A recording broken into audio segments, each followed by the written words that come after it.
yang menyaksikan melalui media dimanapun berada. Alhamdulillah, nikmat Allah senantiasa menyertai kita.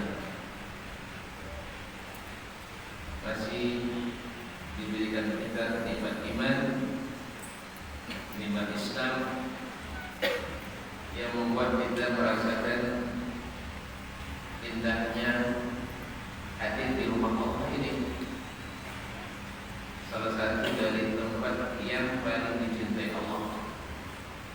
Ahabul biqa'i ila Allahil masajid. Tempat yang paling dicintai Allah adalah masjid-masjid. Laksanakan suatu ibadah yang paling mendekatkan hamba kepada Allah. Aqrabu ma yakunu al-'abdu ila rabbih wa huwa sajid. Sedekat-dekatnya hamba kepada Allah, kepada Rabbnya adalah di saat dia sedang sujud. Mendirikan ibadah yang menjadi andalan kita yang akan dihisab pertama kali. Bila diterima, diterima amalan yang lain. Ditolak, ditolak amalan yang lain. Itu ibadah salat. Awwal ma yuhasabu 'alaihi al-'abdu yawm al-qiyamah as-salat. Yang pertama dihisab pada seorang hamba pada hari kiamat adalah salat. Kemudian kita hadir pula di majelis yang alhamdulillah menghadirkan rahmat Allah, menimbulkan ketenangan dan ketenteraman jiwa, dan di akhir majelis dihiasi dengan maghfirah min Allah dan dibanggakan di masyarakat kelas atas, di malaikat, di kalangan malaikat Allah Subhanahu wa taala. Oleh itu marilah kita bersyukur atas nikmat yang besar ini. Semoga dengan syukur itu nikmat ini semakin terasa nikmat oleh kita, sehingga tidak sedikit pun ada terasa berat langkah kita, dan semakin hari semakin terasa indah majelis ini. Karena majelis seperti ini insya Allah dibangun di atas takwa, dan siapa yang bersahabat di sini insya Allah berkekalan sampai ke surga. Amin ya rabbal alamin. Ma'asyiral kiram, bapak-bapak dan ibu yang mulia dan yang saya hormati, selawat dan salam kepada baginda Rasulullah sallallahu alaihi wasallam yang telah menerangi jalan kita, sehingga tidak ada alasan bagi kita untuk mencari jalan lain, karena jalannya terang benderang, malam seperti siang. Tinggal kita mengikuti dengan hemat dan teliti, sehingga kita tidak menyimpang daripadanya, karena Nabi katakan la yasimu anha illa halik. Tidak ada yang menyimpang sedikit pun darinya kecuali binasa, kecuali rusak. Kepada Allah kita memohon, mudah-mudahan Allah istiqamatkan kita, Allah kuatkan langkah kita di atas jalan yang telah disediakan oleh Nabi kita alaihi salatu wassalam, dengan istiqamah di atas sunnah. Ma'asyiral muslimin, ma'asyiral muslimat yang dirahmati Allah, semua orang tahu bagaimana tingginya nilai iman dan Islam ini, bagaimana mahalnya suatu hidayah. Tetapi tidak semua orang diberikan Allah Subhanahu wa taala. Dia ingin, tetapi ada saja penghalang. Aku ingin, tetapi ada sesuatu, baik dari syaitan, dari kalangan jin, yang senantiasa membuat kita ragu-ragu untuk menempuh jalan hidayah. Kalau bahasa kita,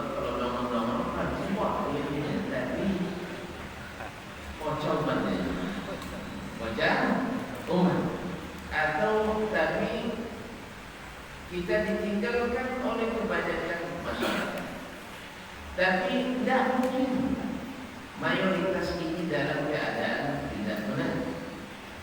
Tidak mungkin dan tidak mungkin lainnya. Atau alasan-alasan dunia lainnya.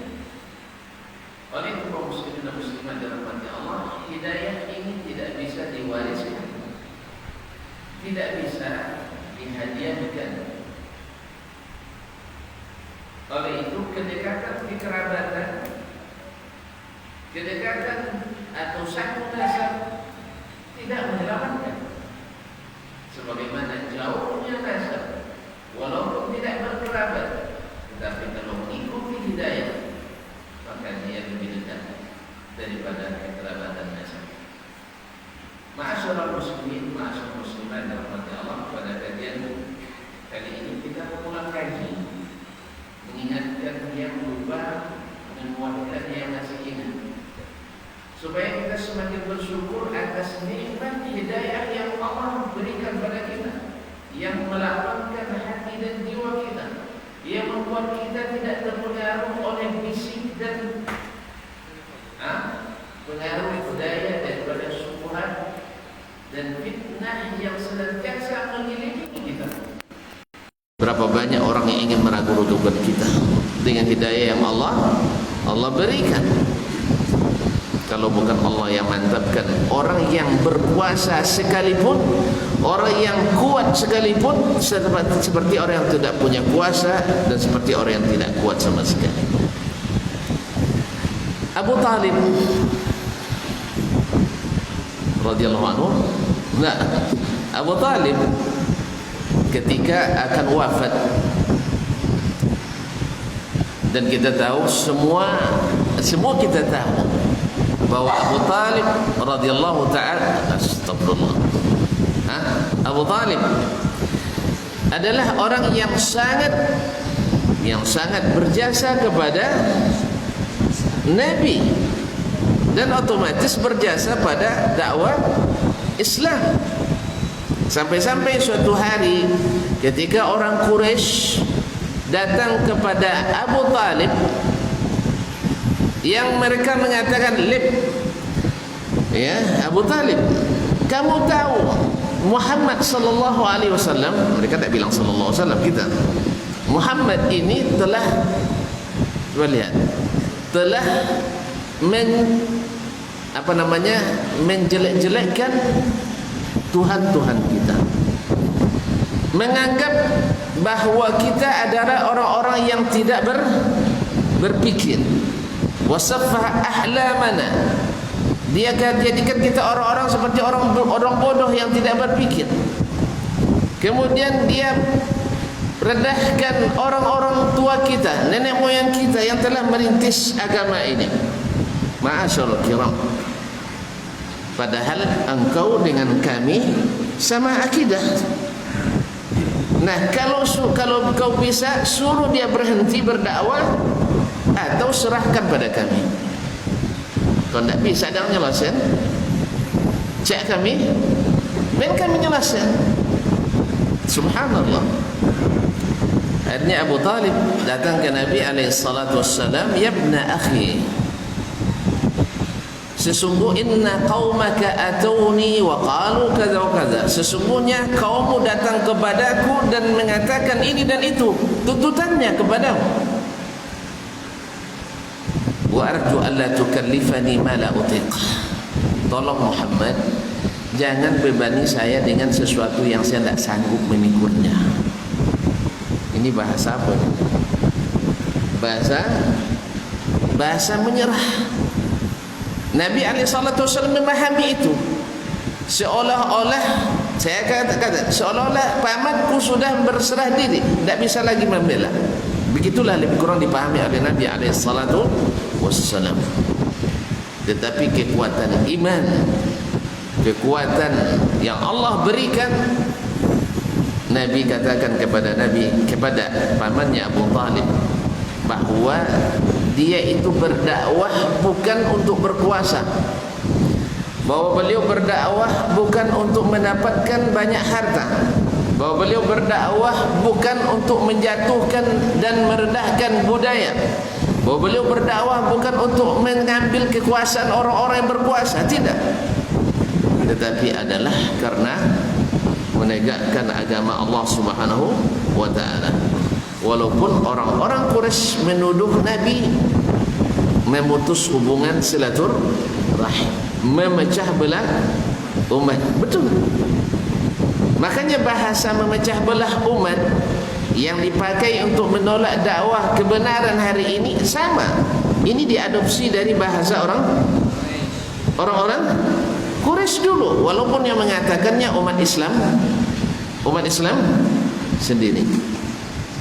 Ya kan, tidak jarang kita dengar kalau dakwah sunnah saja tidak menerima selain sunnah, memecah belah umat. Tapi kalau terima dakwah selain sunnah berarti menyatukan umat. Subhanallah.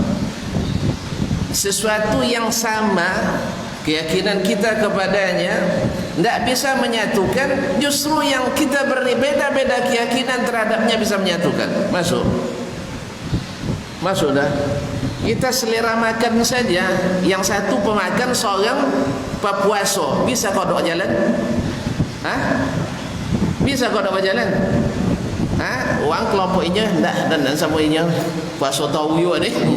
Terus serang kaum muslimin baru selera makan, apalagi yang agama dan keyakinan, amalan yang kita harapkan mendapatkan pahala lalu berbeda-beda, itu yang menyatukan. Demi Allah tidak. Walaupun ikhtilaf itu jaiz, bahwa pendapat ulama memang tidak satu, sebagaimana dulu sahabat juga tidak satu pendapatnya, tetapi semuanya masih dalam ruang lingkup dalil dan bisa dimaknai dari dalil yang ada, bukan karena mengada-ngada. Ini yang bedanya. Ikhtilaf betul, tidak mungkin kita satukan umat dalam satu pendapat, bahwa mazhab fikih yang 4 tidak bisa kita hilangkan dan wajib kita akui, dan kita mengakui. Tidak wajib pun mesti kita akui bahwasanya kita sendiri tidak juga sependapat. Ya, orang yang satu pun manhajnya tidak mungkin satu pendapat, maka harus dibedakan antara manhaj dengan ijtihad. Kadang-kadang nak ada awak lepas ngaji kan, mak ustaz tu pendek jauh nak sama manhaj jawabnya. Ini bukan manhaj kaum muslim. Nah, dipendek jauh dia kan, dipotong dia di atas genggaman. Sebagian salah paham, di atas si kau potong dah. Ini hadis Ibnu Umar kan, karena yaqussu fawqal qabta, dia memotong di atas satu genggam. Nya kalau di atas sikonya, dia siko potong di tinggi tak nawul. Maksud Abdullah bin Umar adalah di sini. Nah, jadi kaum muslimin dan muslimat dirahmati Allah, ini khilaf di antara sahabat. Itu bukan manhaj namanya. Itu adalah ijtihad yang berbeda dari seorang alim kepada alim yang lain. Atau sekarang di masa pandemi ini banyak mazhab sekarang, mazhab maskeriyin dengan mazhab ghairul maskeriyin. Ada mazhab ahli masker dan ada mazhab ahli penentang masker. Bahkan ada relawan anti masker. Tidak apa-apa, biasa. Yang nak pakai masker alhamdulillah, yang tidak melanggar aturan. Melanggar aturan tak? Mudah-mudahan tak berusaha ya, tapi melanggar aturan. Mohon maaf ini. Kaum muslimin dan muslimat dirahmati Allah. Ada yang tidak mau, lalu berubah dari manhaj. Berubah manhaj apa pakai masker, tak taat waliul. Bahaya kaum muslim, bukan. Sebagian berijtihad bahwa corona lah banyak di sungai kampung ni. Itu bahasanya. Tidak awak diulak takut-takut mandi jadi lah. Jadi anyun ke awak bagi nolak tanda. Jadi kaum muslimin dan muslimat dirahmati Allah. Jadi banyak faktor yang membuat hidayah itu terhalang. Nah, Abu Talib ketika Nabi SAW diminta oleh Abu Talib berhenti berdakwah, saya tidak sanggup lagi. Itu yang dipahami oleh Nabi SAW dari Abu Talib. Lalu apa kata Nabi SAW? Ya am, law wada'u syamsa ala yamini wal qamara an yasari ma taraktu ma amarani rabbi au ahlika dunahu. Andainya mereka letakkan matahari di tangan kanan bulan di tangan kiri, saya tak akan berhenti kecuali saya berhenti menyampaikan perintah Allah atau saya binasa karenanya. Artinya mati gara-gara itu. Ini dekat. Melihat itu Abu Talib pun kasihan kepada anaknya, anak saudaranya. Ya, kalau begitu teruskanlah apa yang kau, kalau begitu tekadmu teruskan. Nah, dan saya akan tetap membelamu selama hayat masih dikandung badan. Kaum muslimin dan muslimat, di saat beliau akan meninggal, lihat, orang kadang-kadang menjelang meninggal bahkan mulai sakit saja dia berpikir mati kan. Sakit orang dah mulai berpikir untuk mati. Dan Abu Talib ketika akan meninggal, lihat, orang-orang kafir pun gigih untuk membela kekufuran. Orang-orang pembawa kebatilan juga gigih membela kebatilan. Maka ahlul haq, orang-orang yang berada di atas kebenaran, jangan sampai kalah gigih membela kebenaran. Ya, orang kita lihat sendiri kaum muslimin dan muslimat dirahmati Allah. Orang-orang yang misalnya orang-orang yang jelas-jelas keliru dan salah. Misalnya paham komunis, keliru atau salah? Keliru atau salah? Banyak yang membela? Banyak? Tidak ada. Siko tidak ada Syekh. Nah, kaum muslimin dan muslimat dirahmati Allah SWT. Atau paham Syiah misalnya, atau liberal dan sebagainya. Banyak yang membela? Banyak? Banyak benda. Banyak. Dan kekufuran lebih banyak daripada keimanan. Mana yang banyak orang Islam atau orang kafir? Baik. Kaum muslimin dan muslimat dirahmati Allah.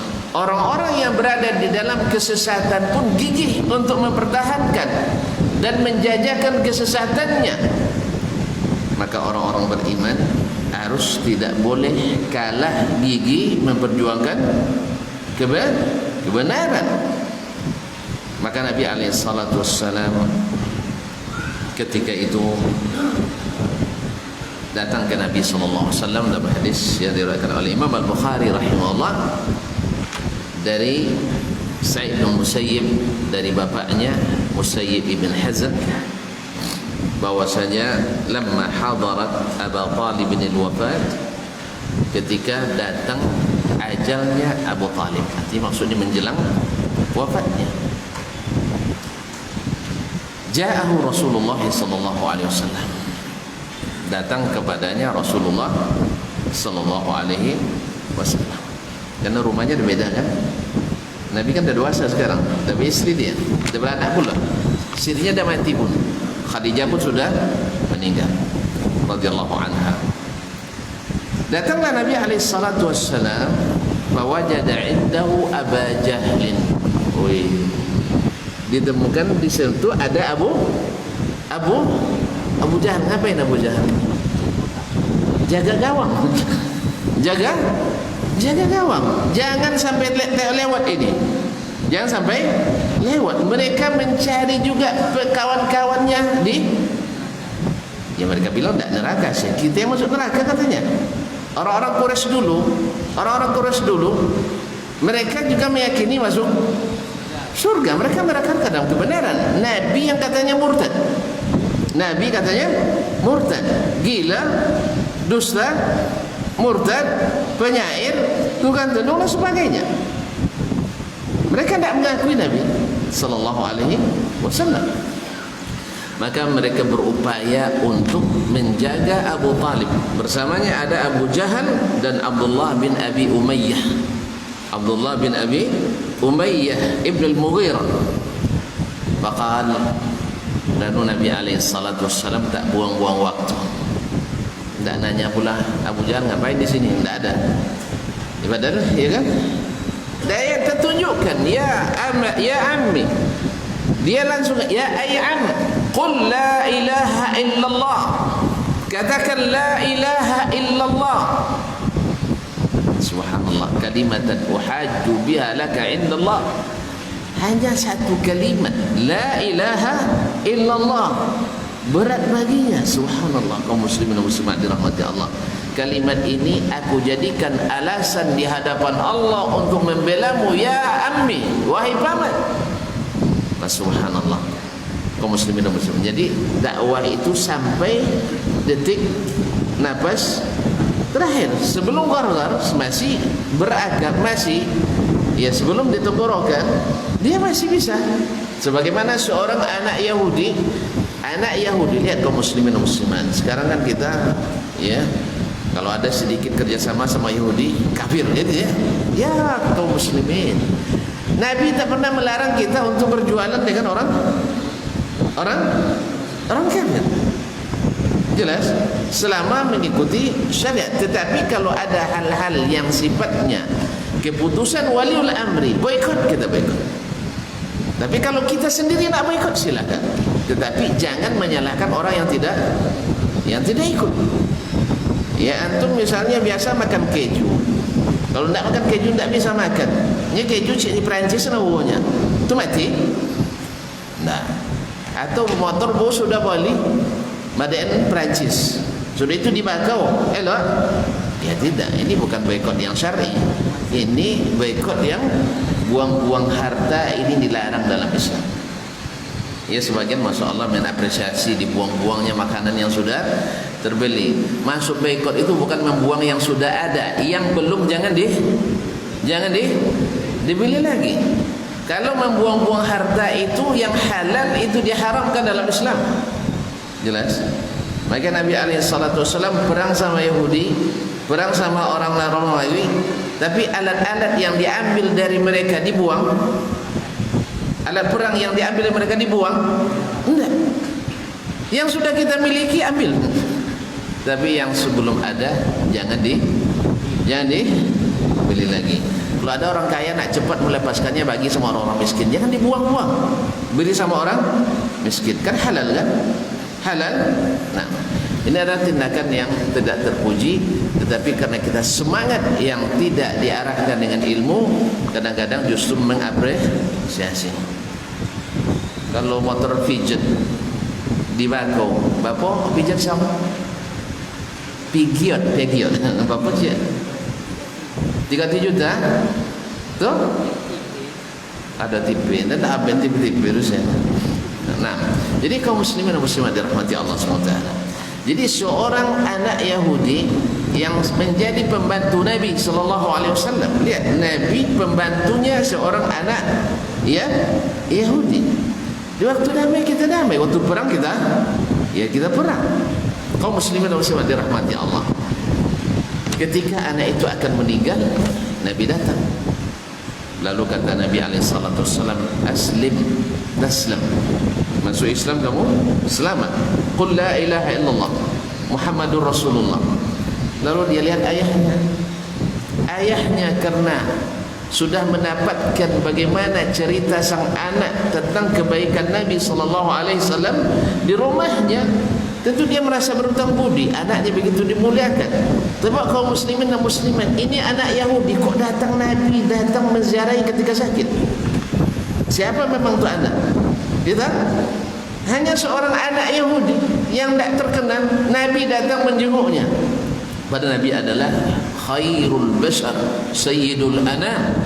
Tetapi begitulah Rasulullah SAW sangat harisun alaikum, sangat bersungguh-sungguh menyampaikan hidayah kepada kalian, ma'asyiral kiram. Lalu apa kata anaknya? Kata ayahnya, ati' Abul Qasim, ati' Abul Qasim, ikuti apa yang diminta oleh Abul Qasim. Ayahnya kan tidak beriman, jadi tidak bilangnya Rasulullah, dibilangnya Abul Qasim. Itu adalah kunyahnya Nabi SAW. Ikuti apa yang dikatakan Abul Qasim. Dia katakan, asyhadu an la ilaha illallah wa asyhadu anna Muhammadar Rasulullah, fafadat ruhuh. Selesai mengucapkan itu, maka langsung dia meninggal. Apa kata Nabi SAW? Alhamdulillahilladzi najjahu Allahu minan nar. Alhamdulillah, sampai berkaca-kaca mata Nabi SAW. Alhamdulillah yang telah menyelamatkan dia dari api neraka. Baiklah kaum muslimin dan muslimat. Abu Jahal, siapa tadi? Abu Talib. disuruh oleh atau diminta dengan bahasa memelas oleh Nabi SAW kepada pamannya, kalimat yang aku bela dengannya kamu di hadapan Allah hari kiamat. Tapi di situ ada syaitan, dua syaitan, ya, yang mengganggu. Makanya kaum muslimin dan muslimat, syaitan-syaitan jangan di setan-setan yang mengganggu jangan sampai didekati. Jangan didekati. Syaitan-syaitan yang buat ragu-ragu dijauhi. Syaitan-syaitan yang bikin was-was, yang membuat subuhat ya syaitan, ya, bukan orang, ya. Kaum muslimin dan muslimat dirahmati Allah. Abu Jahal, ketika Abu Talib ditawarin itu oleh Nabi SAW, dia katakan, atarghabu an millati Abdul Muttalib? Ya Abu Talib, kamu nak mulai berpaling dari agama ayahmu Abdul Muttalib? Kan ayahnya Abdul Muttalib, kan? Ya, mana yang lebih kamu hormati, ayahmu kah atau keponakanmu? Ini bahasanya bahasa menjebak kaum muslimin. Mana taat ke ayah, mana taat ke kemanakan? Taat kemanakan mau anda awak taat ke ayah? Tinggi mana? Akhirnya Abu Talib akhirnya memilih untuk ikut ayahnya. Bal mata ala millati Abdul Muttalib. Dia mati dalam keadaan tetap di atas agama Abdul Muttalib. Artinya tetap dalam kekufurannya. Dalam satu riwayat, apa yang membuat Abu Talib ini tidak mau? Coba bayangkan kaum muslimin dan muslimat rahmati Allah. Menjelang mati pun masih ada rasa malu, takut malu, gitu. Takut malu. Begitulah hidayah kalau tidak masuk. Kalau itulah hidayah kalau tidak masuk. Kita setelah mati untuk apa lagi malu? Karena ada orang kadang-kadang pernah orang ngancam gitu. Awas kalau mati mati tak kami kubur aja, ya. Baik. Haji kalau mati tak kubur doang ada masalah? Sampai mati tak kubur doang berdosa? Tak? Malu ah? Weh, malu? Tak ada malu lah, tak apa malu. Dosa tak ada lagi. Maka yang penting kita menutup hidup ini dengan la ilaha illallah. Menutup kehidupan ini dengan husnul khatimah. Soal orang nanti tak mandikan kita, orang tak kapani kita, orang tak menguburkan kita, yang berdosa mereka, kita tak berdosa. Ya. Makanya kata yang ngajar cerita itu, "Cara jelek apa ya lan? Jin kubur lah. Kalian masuk Quran sudah itu suai. Yang akan malu yang hidup. Yang mati tak ada malu lagi." Itu. Ada malu lah. Kak sampai malu mati nak mau kena mandi dulu. Ikan bapak gang badan sudah. Walaupun berkali tangan, kamu kena mandi. Mau coba mandi. Lah ada yang mau dimandikan ketika masih ada malu. Jadi tidak ada malu lagi. Tapi begitulah pikiran syaitan. Abu Talib mengatakan dalam riwayat Bukhari dan Muslim atau riwayat Muslim, bahwa dia mengatakan kepada Nabi SAW, laula an tu'ayyirani Quraisyun yaquluna innama hamalahu ala dhalika al-jaza la aqarartu bihi 'ainak atau la aqarartu biha 'ainak ya Muhammad.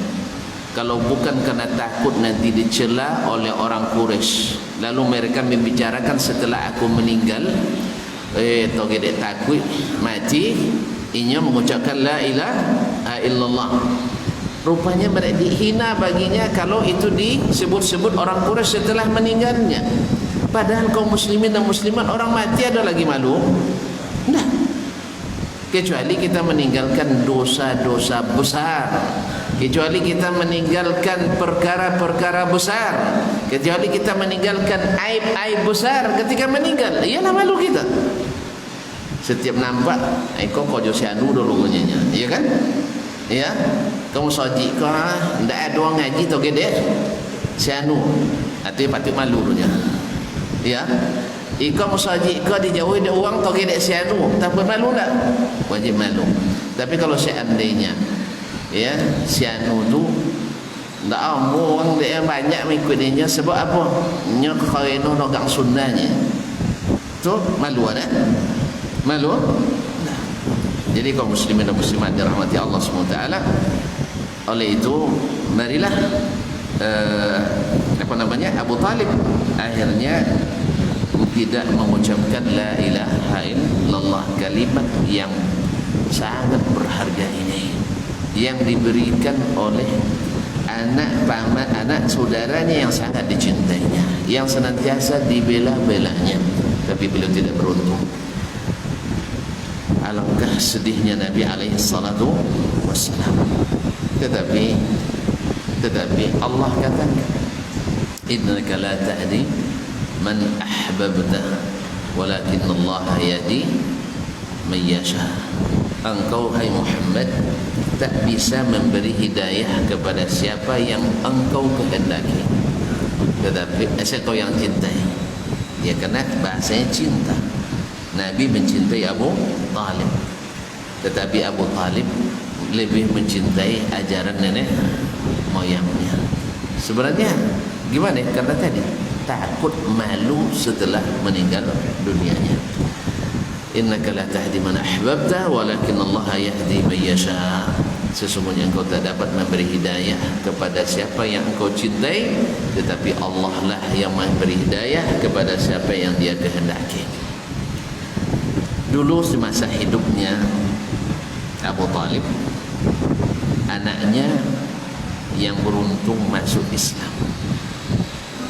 Tidak hina dia setelah matinya kan. Siapa? Ali bin Abi Talib, Ja'far bin Abi Talib, Aqil bin Abi Talib, dan anak-anaknya beruntung. Ummu Hani binti Abi Talib, anak-anaknya pada beruntung semuanya. Nah, Ali waktu itu yang masih kecil, yang belum balik berakal, tetapi Allah berikan suatu kecerdasan dan keberanian mengambil keputusan. Allah ingin dia menjadi orang hebat, ya, menjadi orang yang dipuji dalam sejarah, terpuji di dunia dan terpuji di akhirat. Ketika dia mendengar Nabi SAW berdakwah, sebagian besar kaumnya menolak dakwahnya. Dia saksikan Nabi dan pengikutnya diintimidasi. Anak kecil menyaksikan yang seperti itu. Akhirnya dia ingin menjadi bagian dari Nabi SAW, karena di samping beliau adalah sepupunya, anak pamannya, dan adalah kawan yang sering bersamanya dan mencintai Nabi SAW. Akhirnya dia bilang ke Nabi, ya Muhammad, saya ingin masuk Islam, tetapi karena masih anak-anak tentu minta izin sama ayahnya dulu. Astazinu abi, macam anak Yahudi tadi kan, ketika dia ditawarin Nabi masuk Islam, nengok ke ayahnya. Setelah ayahnya bilang nganggu, Abul Qasim ikuti, baru dia ikuti. Maka orang tua besar pengaruhnya. Maka Ali bin Abi Talib radhiyallahu taala anhu bertanya ke Nabi alaihissalam, boleh tak saya tanya ke ayah saya?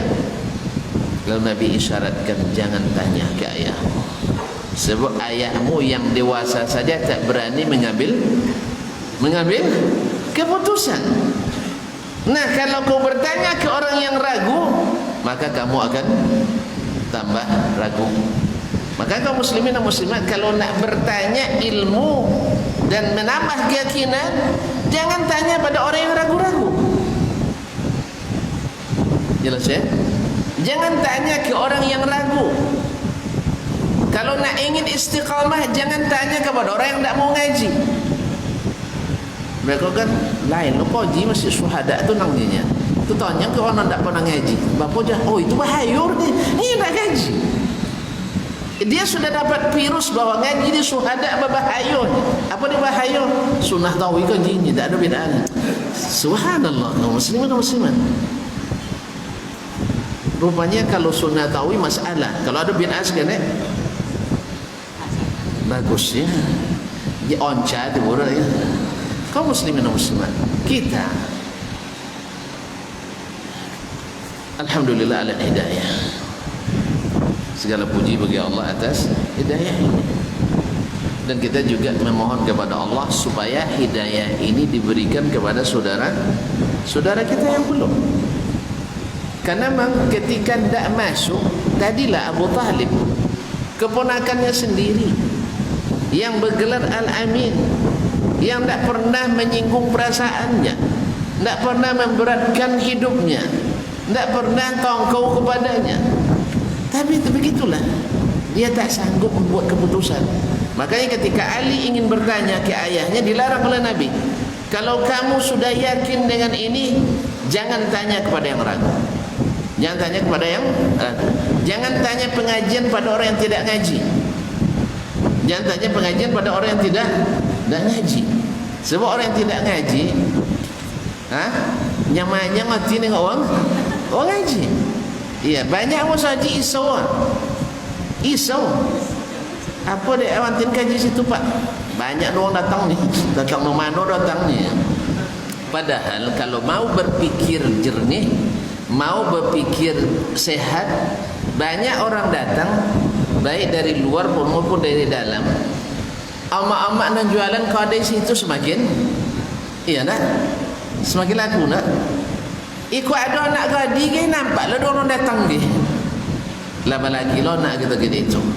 Kemudian kaum muslimin dan muslimat dirahmati Allah SWT, ketika negeri kita ramai orang mengaji, ramai orang ke masjid, maka doa-doanya didengarkan Allah Subhanahu wa taala.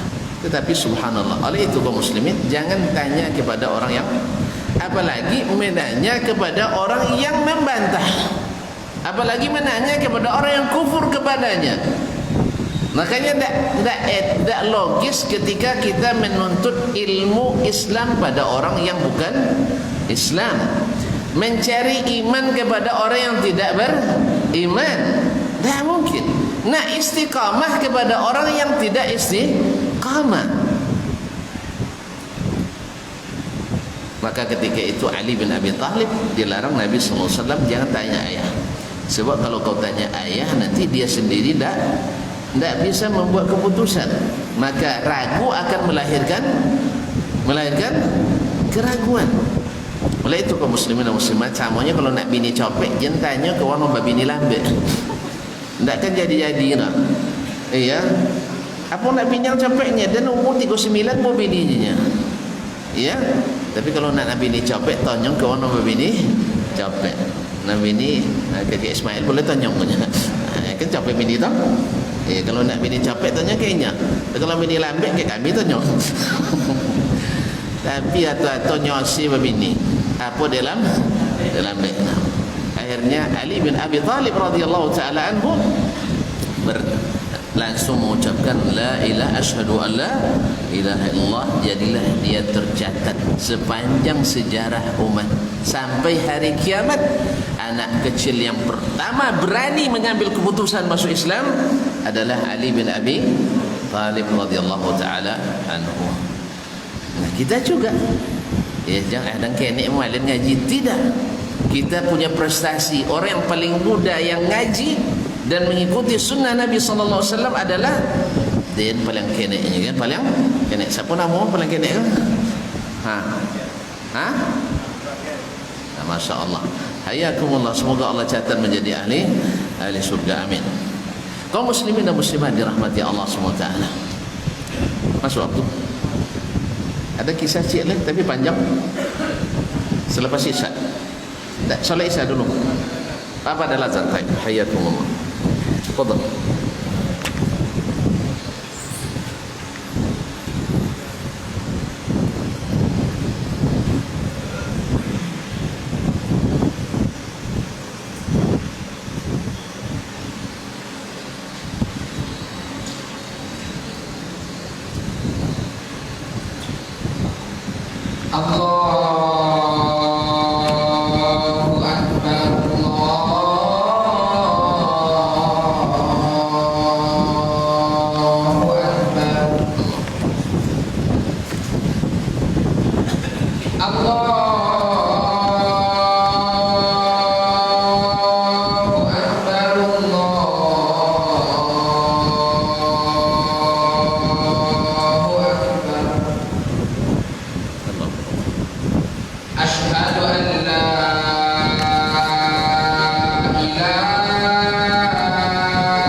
حي على الفلاح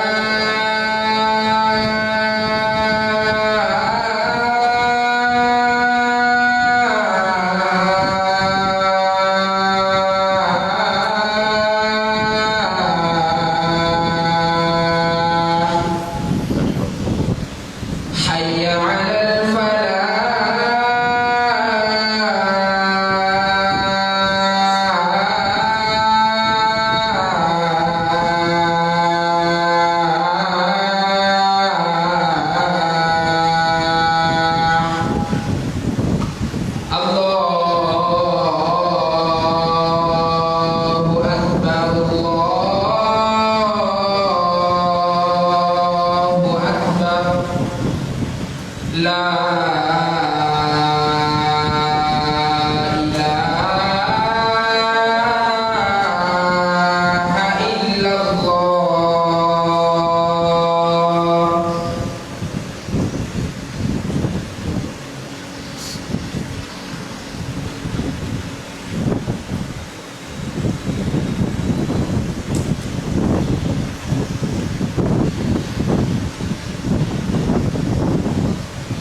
Ma'asyiral muslimin, ma'asyiral muslimat dirahmati Allah SWT.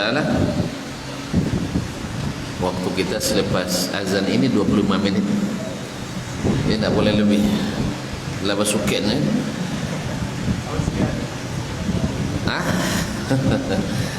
Ziyadah boleh nambah tapi kena sanksi kan. Baik, kaum muslimin dan muslimat dirahmati Allah.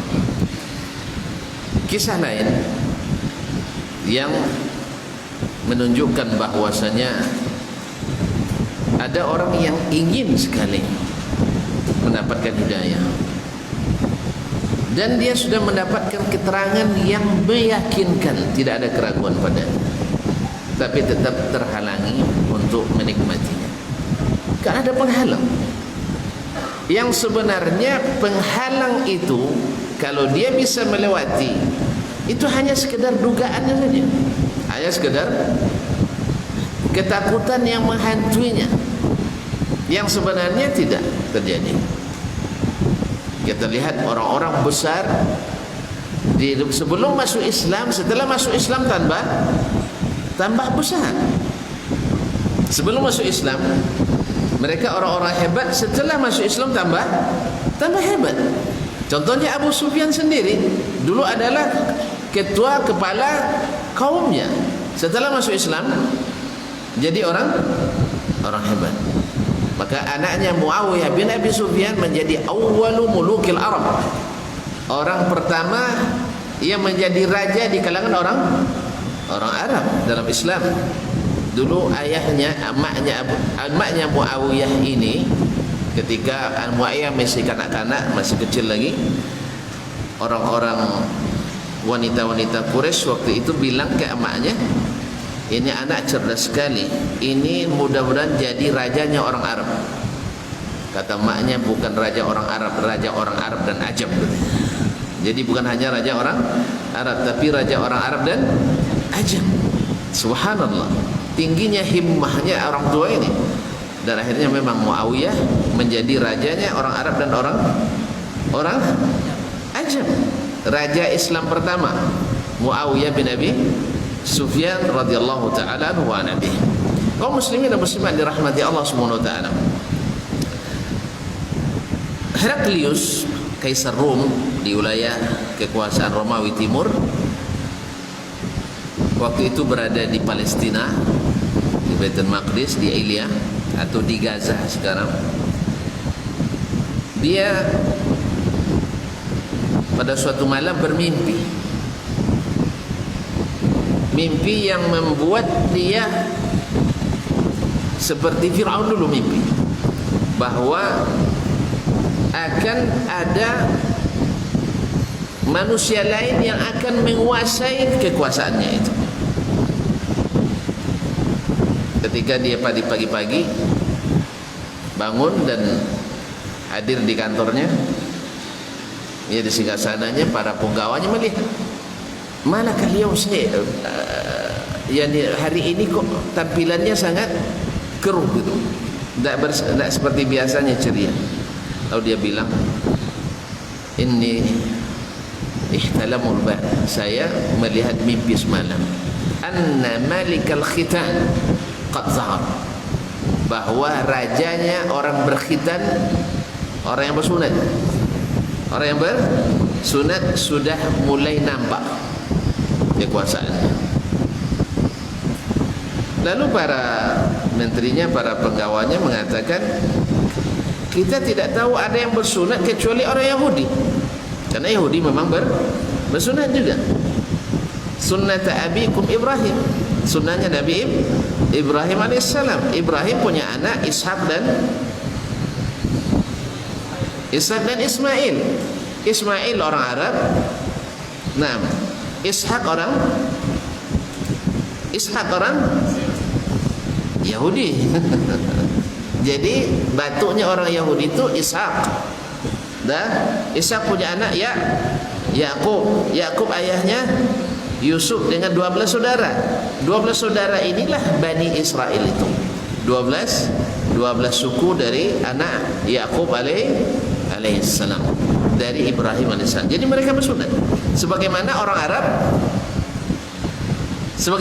Arab bersunat juga, karena dari keturunan Ismail alaihissalam. Jadi para apanya mengatakan di sini tidak ada yang bersunat kecuali orang Yahudi.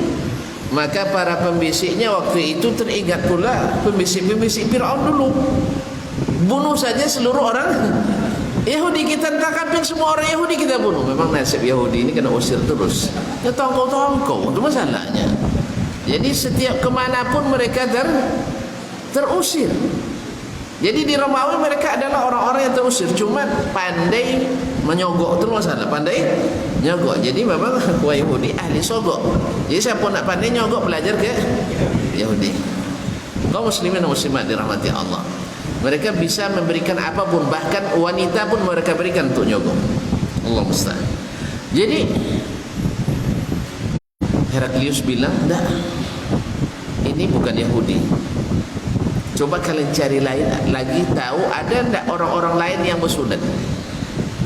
Sebab sebelumnya datang utusan Nabi SAW, atau di saat-saat itu datang utusan Nabi Dihya Al-Kalbi, seorang sahabat yang berpenampilan tampan, sampai-sampai pernah Jibril alaihissalam turun menyerupai Dihya Al-Kalbi. Lalu ketika Dihya datang, Heraklius menyampaikan surat Nabi alaihissalam kepadanya, dan Heraklius menghormati surat itu. Padahal Nabi tidak menyebut diri sebagai raja. Isi suratnya Bismillahirrahmanirrahim, dengan menyebut nama Allah yang Maha Pengasih Maha Penyayang. Min Muhammad ibn Abdullah,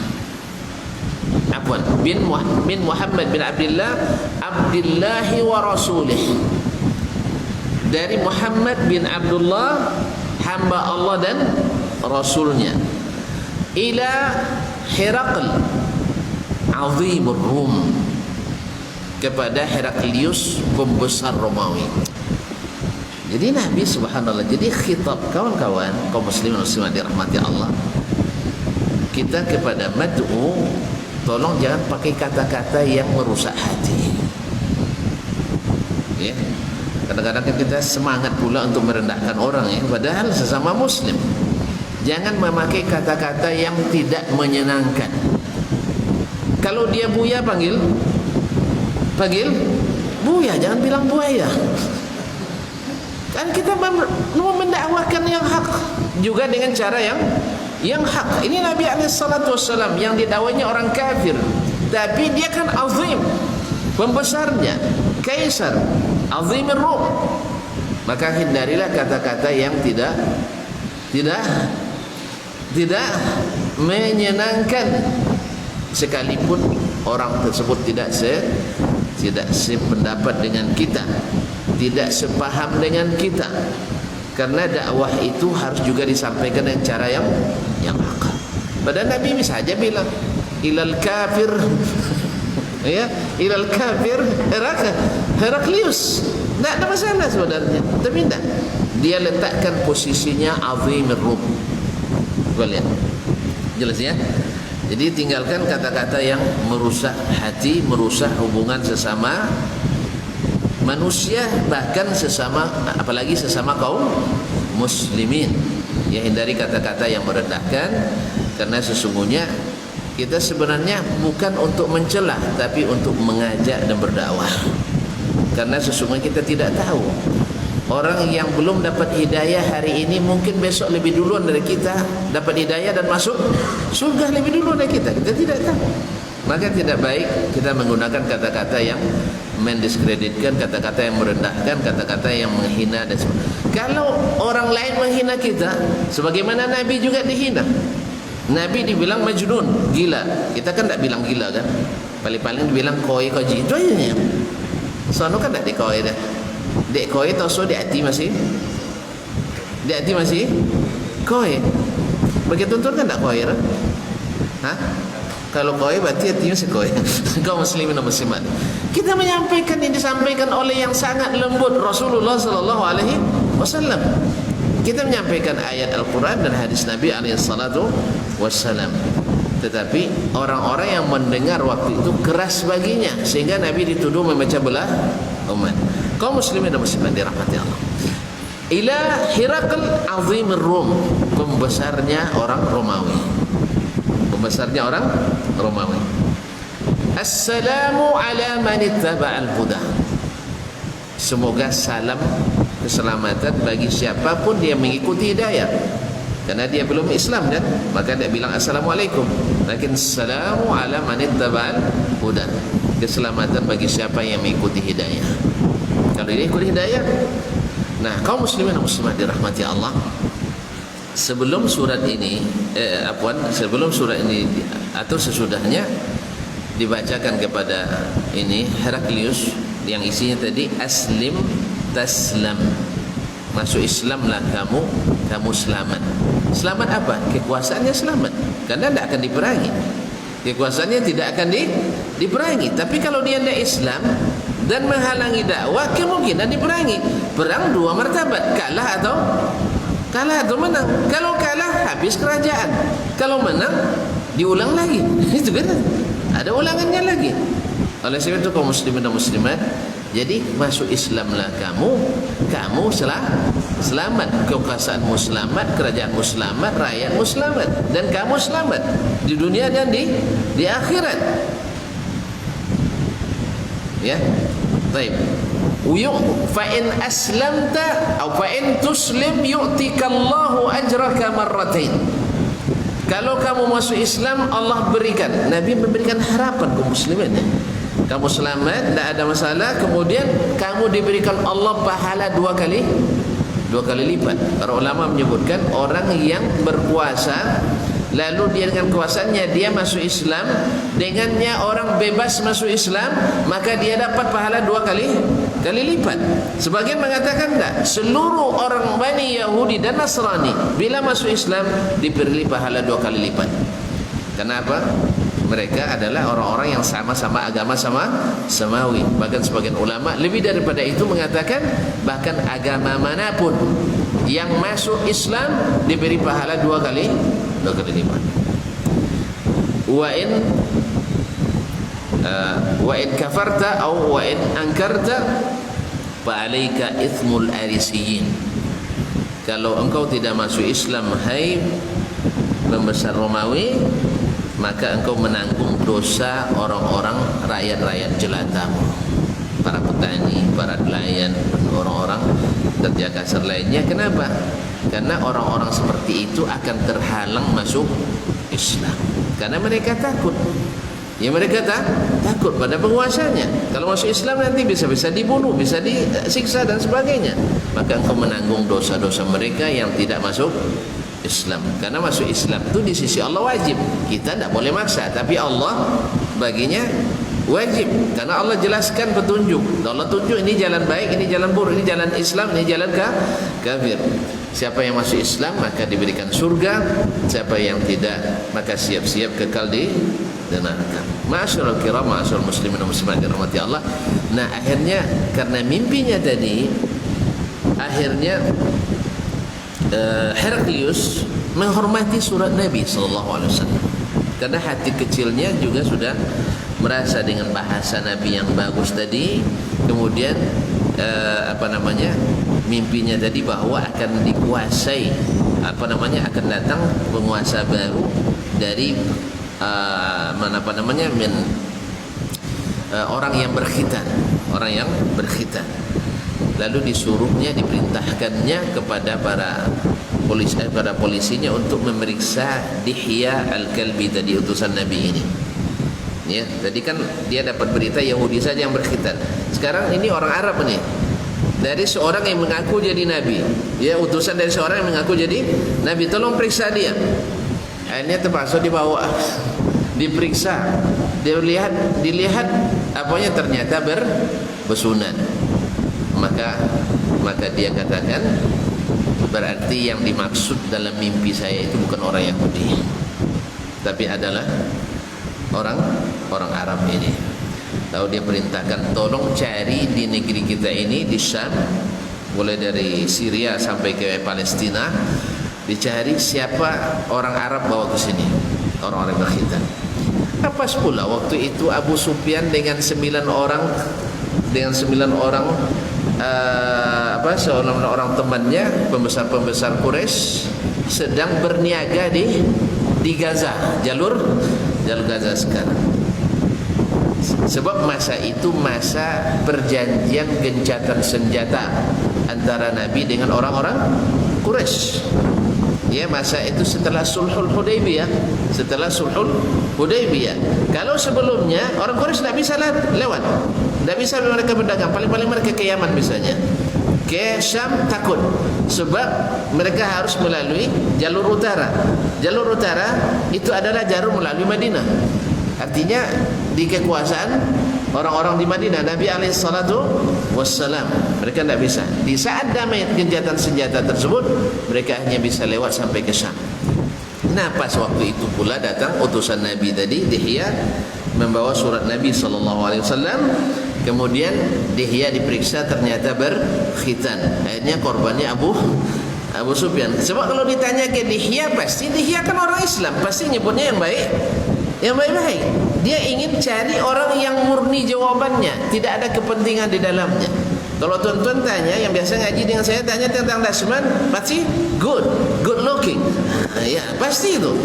Ya, tapi kalau bagi yang tidak mendengarkan saya, atau dengar jauh dari sini, atau dengar yang sebaliknya tentang kajian kita, pasti akan mengatakan yang saya,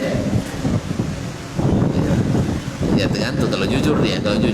Baiklah kaum muslimin dan muslimat, maka dicari, Pak dan Nawa sampai ke Damaskus, di Cendak Nawa, sampai ke, akhirnya ketemulah di Gaza. Langsung Kapolri kepala polisinya. Nah, langsung kepala polisi yang turun tangan mencari dengan disebar ke seluruh negeri. Akhirnya ditemukan di Gaza 10 orang tadi. Akhirnya ditangkap. Kalian yang ada kami dari mana? Dari Makkah. Orang Arab ya? Iya, orang Arab. Ayo diangkat. Ketakutan lah orang ni. Hai, kau pasti kau jo Muhammad kan? Ini kiolan Muhammad lama adu kan? Akhirnya dibawalah mereka di depan Heraklius.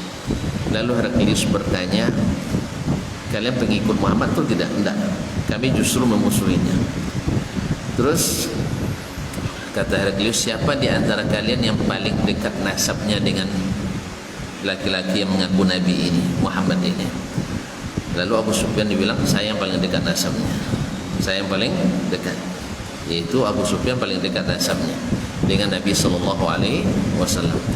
Akhirnya dipanggil Abu Sufyan, didekatkan ke Heraklius, dan yang 9 orang disuruh duduk di belakang sehingga tidak terlihat oleh Abu Sufyan. Sebab dia syaratkan, kalau saya akan nanya ini ketua kalian ini, kalau dia bilang sesuatu dusta, kasih kode. Jangan bilang suara nanti ketahuan, kena lampang nanti. Iya, pakai isyarat saja, pakai isyarat. Bahkan sebenarnya kata Abu Sufyan, kalaupun Ya, kalaupun saya bohong waktu itu tak ada yang berani nanti mendustakan saya. Pasti tak ada, pasti orang buang sodor. Pasti dianggukkan. Sebab nanti pas pulang nanti diperiksa. Siapa tadi nyamuk dan dutonya kan? Ya, dia penguasanya. Tapi kata Abu Sufyan, laula anni khashitu an ya'thiru anni al-kadhiba lakadzabtu yawma idzin.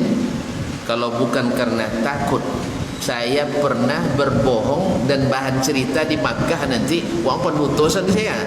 Sebab disebut pendusta sekali, jadi takut dia disebut pendusta. Maka dia tak berani berbohong pada waktu itu.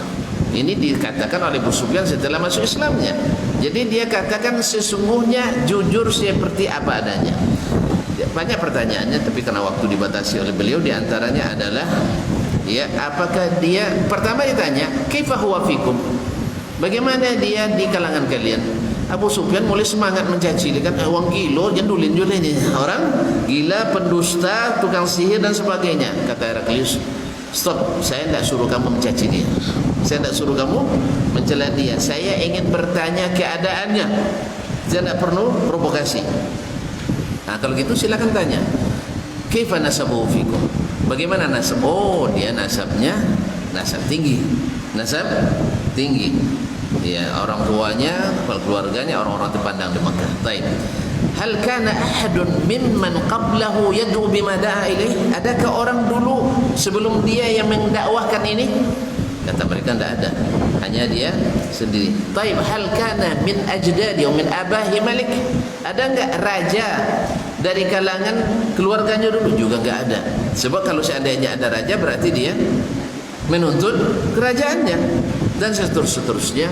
Berbagai pertanyaan dijawab secara jujur oleh, sampai ditanya siapa pengikutnya, dijawab oleh Abu Sufyan rata-rata pengikutnya orang-orang lemah, orang-orang bawah, orang-orang kelas bawah. Ya, pada waktu kan Abdurrahman ibn Auf kan belum masuk Islam, ya. Kaum muslimin dan muslimat pada umumnya adalah orang-orang lemah, maksudnya di awal-awal. Lalu apakah mereka semakin berkurang atau semakin bertambah? Dijawab semakin bertambah. Nah, begitulah pengikut para nabi, awalnya diikuti oleh orang-orang lemah dan semakin ditekan semakin bertambah. Alhamdulillah, Islam semakin ditekan di Amerika, semakin membludak umat Islam di sana. InsyaAllah di Perancis semakin ditekan semakin membludak, di Italia semakin ditekan semakin membludak. Di Indonesia enggak, kita tidak ditekan, alhamdulillah lapang. Indonesia alhamdulillah lapang, alhamdulillah. Masa awak Islam banyak kena tokannya kamu aja? Tak mungkin kaum muslim dan muslimat. Umat Islam kan mayoritas Indonesia. Tak kena doang, tak kena bunuh, kena awak. Nah, baiklah kaum muslimin dan muslimat dirahmati Allah SWT. Jadi ternyata memang pengikut Nabi itu semakin bertambah, tidak semakin berkurang. Umat Islam juga semakin bertambah dan tidak akan semakin berkurang. Alhamdulillah di Amerika, sejak Amerika gencar memproklamirkan gerakan anti teroris dan melekatkan terorisme kepada umat Islam, maka umat Islam semakin banyak di Amerika. Nya semakin sabui doang tu kata tarik. Contoh apa mana kaji Islam dulu kan? Ti boleh dia terjemah Al-Quran, mak oncak kosan. Bolehlah Sahih Bukhari dia. Mantap mainnya. Ndak ada no sabui dia nang dia akhirnya candi tujuh. Nyawa dulu kan ngaji candi tujuh. Jadi ngaji syuhada nya. Wahabi nya. Apa Wahabi nang? Tak dapat jalin sunnah mansuk Wahabi tu. Kosan Wahabi tu Maha Pemberi dari Allah SWT. Suka mambai kosan. Alhamdulillah. Jadi suatu-suatu musajid sudah dan nak ni. Serupanya setelah ngaji kita, mudah kita mengeluarkan infak kita. Kalau tak ngaji boleh. Kalau ngaji semakin ringan. Walaupun hanya 1.000 sehari, 2.000 sepekan, 3.000 sebulan, 1 miliar 2 tahun. Ya itu. Jadi serasa mudah. Sebab apa? Rupanya harta semakin diberikan semakin bertambah, tak semakin berkurang. Setidaknya semakin tambah bahagia dalam hati kita. Wallahu musta'an. Kaum muslimin dan muslimat, melihat itu Heraklius sudah yakin karena dia juga baca Injil. Dan ada dalam Injil Nabi akan datang dari namanya Ahmad, Muhammad sallallahu, dan sesuai sifatnya semuanya. Alladzina atainahumul kitab ya'rifunahu kama ya'rifuna abna'ahum. Cuman ketika dilihatnya para pendekar agamanya, yaitu orang-orang para uskup dan pastornya, ketika disampaikan oleh Heraklius, inilah Nabi yang disebutkan dalam kitab kita itu, mereka pada berontak, menolak. Tak bisa lah. Nanti usak masyarakat Nasrani nanti gara-gara ini. Akhirnya dia tidak jadi menikmati indahnya hidayah tersebut, dan akhirnya mati dalam keadaan tidak Islam. Kaum muslimin dan muslimat dirahmati Allah, begitulah hidayah itu kaum muslimin, memang sangat mahal, sehingga kalau didapat jangan disia-siakan. Kaum muslimin dan muslimat dirahmati Allah, kesimpulannya adalah bahwa hidayah itu pemberian Allah,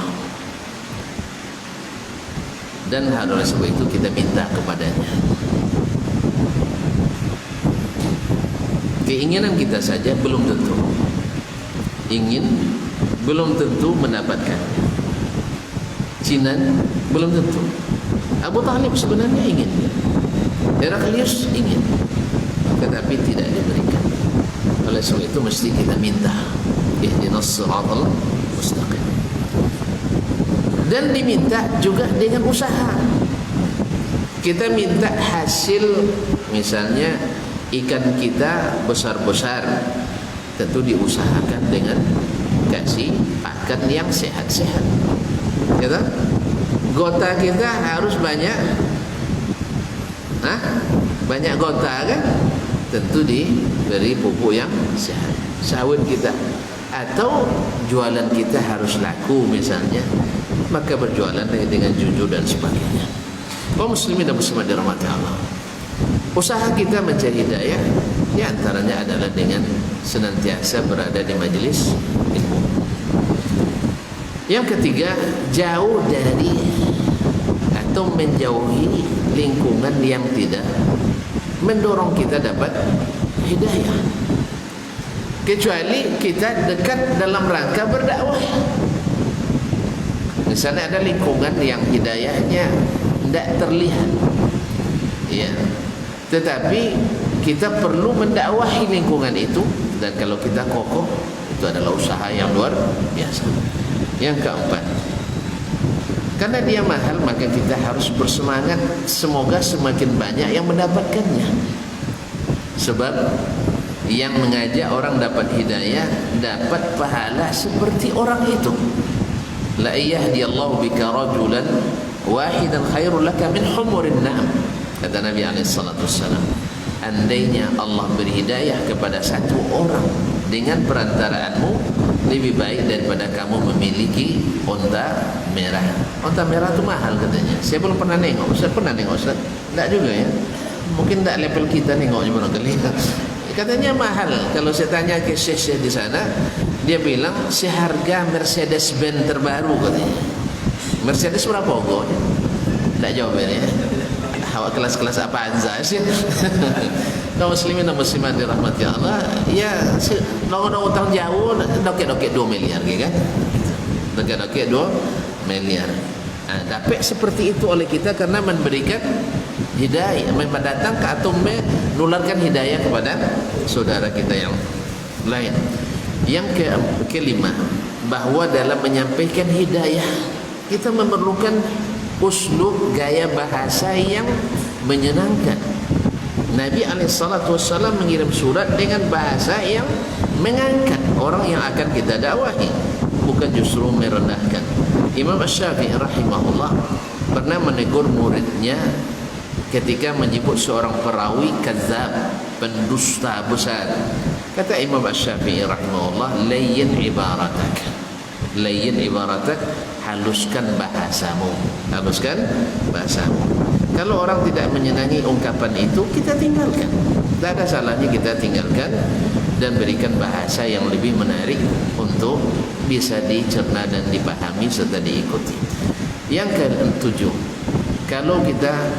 kalau orang-orang penyeru kebatilan bersekongkol dan bersemangat untuk menegakkan kebatilannya dengan kekuatan dana, kekuatan tenaga, kekuatan harta, kekuatan jabatan, kekuatan kekuasaan dan sebagainya, maka ahlul haq yang berdasarkan Alkitab dan Sunnah mengikuti pahaman as-salafus salih harus lebih memanfaatkan segala lini dan tingkatan tersebut untuk menopang dakwah kebenaran yang kita yakini ini. Yang ketujuh atau yang kedelapan, bahwa orang-orang sesat pun tak sadar dia sesat. Di mana kita tahu bahwa itu sesat? Bila kita tahu jalan yang benar. Oleh sebab itu, tunjukkanlah jalan yang benar itu. Daripada berkor-kor kita mengatakan ini sesat, lebih baik kita tunjukkan ini jalan yang hak. Karena lebih produktif kita menunjukkan ini jalan yang hak daripada kita menyorakin orang-orang yang berada di jalan kesesatan. Makanya klakson ketika macet tidak berguna. Tidak berguna. Yang berguna adalah penunjuk jalan polisi lalu lintas atau relawan yang mau mengatur lalu lintas tersebut. Jadi klakson keras-keras tidak bermanfaat ketika macet.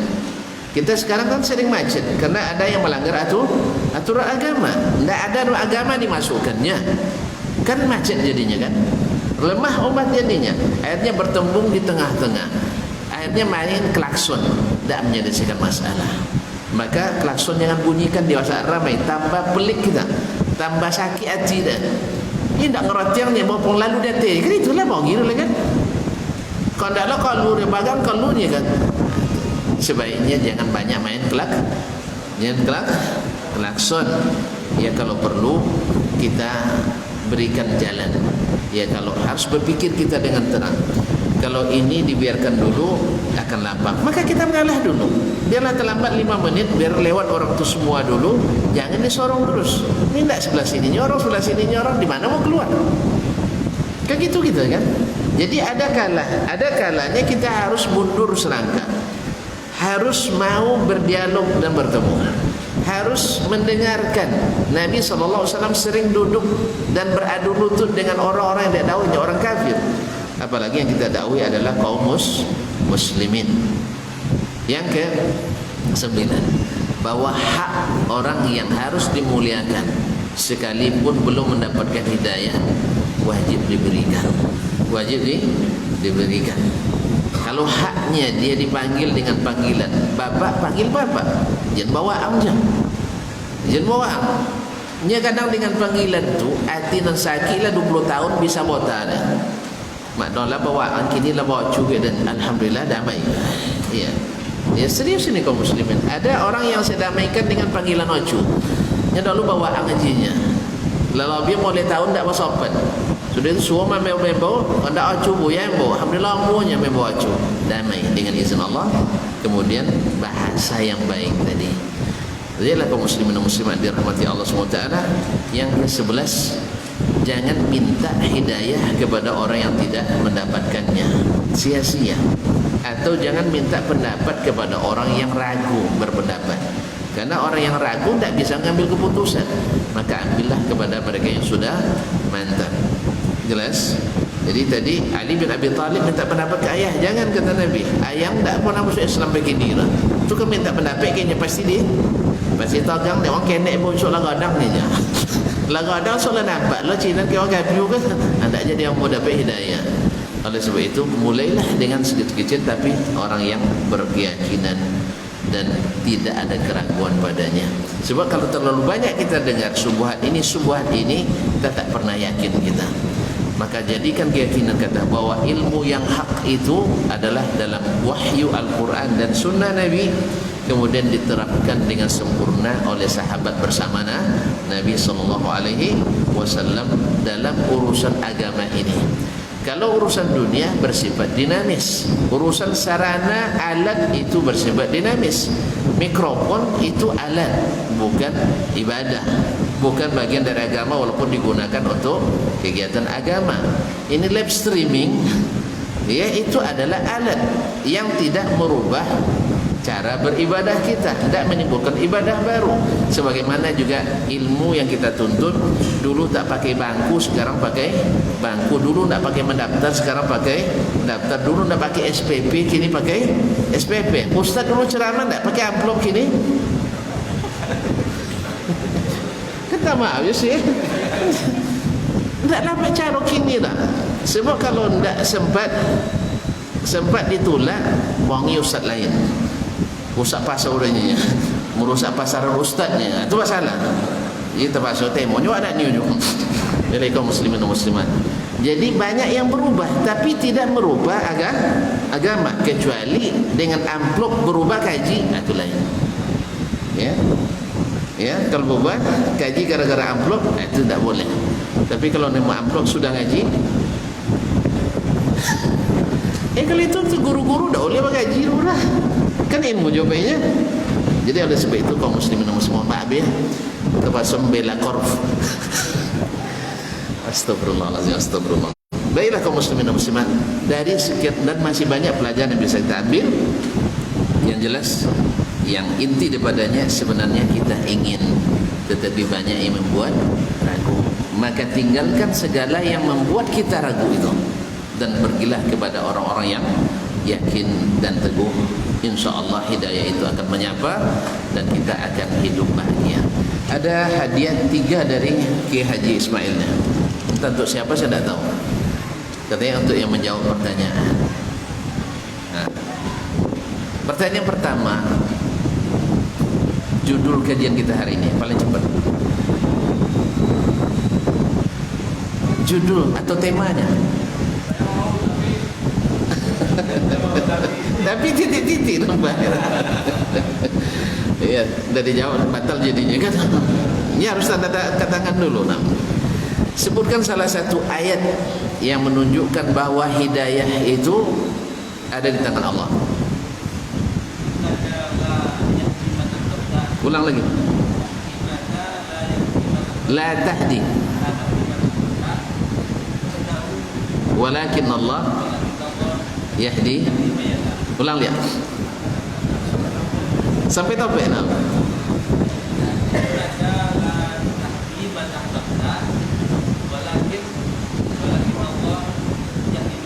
Yahdi mayasha. Jazakallah. Fadhal. Tapi tidak sama warna ada sih. Pilih. Nah. Hayakallah, barakallahu fiik. Baik. Ada hadis tadi yang kita sebutkan bahwa memberikan hidayah atau seseorang dapat hidayah melalui kita lebih baik dari titik-titik. Nah, silakan. Enggak. Baca hadisnya. Maknanya. Syekh. Baca hadisnya. Atau maknanya aja, maknanya aja. Apa sabun makna tadi mah? Yaitu seseorang mendapat hidayah melalui kamu lebih baik daripada memiliki onta merah. Baik. Tahun berapa atau tahun apa Abu Sufyan dengan kawan-kawan tadi pergi ke Syam dan bertemu dengan Heraklius? Kau sebut tadi di masa perjanjian Hudaybiyah, setelah Hudaybiyah. Silakan.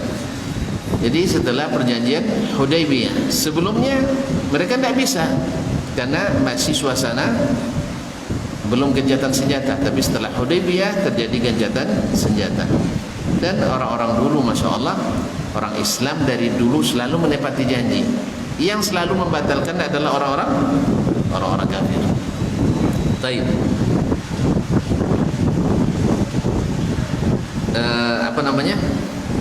Siapa yang bisa menyebutkan isi surat Nabi ke Heraklius? Panjang. Pendek semua tadi, 2 barisnya. Bismillah. Terjemah. Bismillah aja terjemah.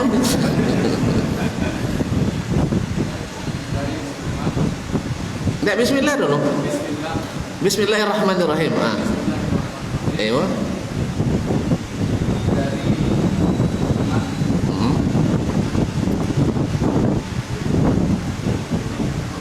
Adalah dari Muhammad, hamba Allah dan Rasulnya, kepada, nah ada yang bisa nyebut, nah jedua kali dan beda ya.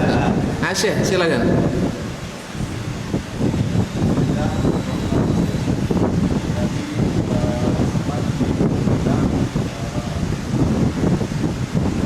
Hamba Allah dan Rasulnya.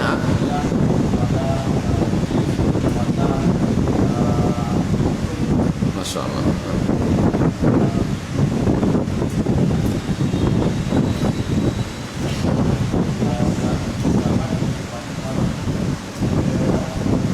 Masuk Islam lah kamu,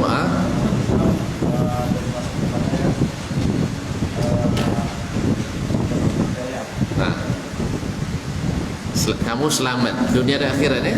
Kemudian dan bagimu